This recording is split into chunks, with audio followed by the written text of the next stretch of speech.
As we continue our coverage of the one-year anniversary of the Realty Building explosion in downtown Youngstown, we want to explore plans for redevelopment where the building once stood.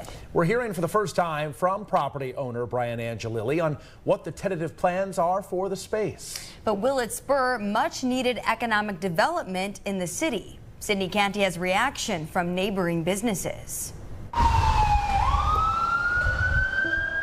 It was a long and frustrating process recovering from the Realty Building explosion. We didn't have daily updates. There was no communication. Like, still to this day, there's hardly any communication from the mayor's office. Mark Canzanetta was critical of the process along the way, vocal with his concerns surrounding city leadership and the way the aftermath of the explosion was handled. I'm still critical of it. I think that the crisis management that happened, it just wasn't there. There was no leadership there. But now that the worst is over, what's to be done about this empty parcel of land? The owner, Brian Angelilli, tells me they're looking to have commercial properties on the first floor once again and residential structures up top, but the process is uncertain.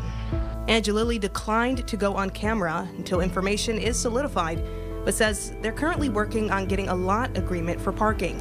In mid to late summer, Angelilli will be looking at conceptual drawings for options on what to officially make of the space. He tells me he'll also be working hand in hand with the city on this, and then he'll need to start working on preliminary pricing before they can start to build. Also on Angelilli's checklist, getting the okay from surrounding properties on what to build. I wholeheartedly feel there should be a memorial to Akil.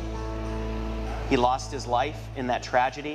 There's not a mention of him over there, not a plaque, not a bench, not a statue. I would love him to rebuild another beautiful apartment building. I would love to have our residents back. You know, we miss our residents that were next to us.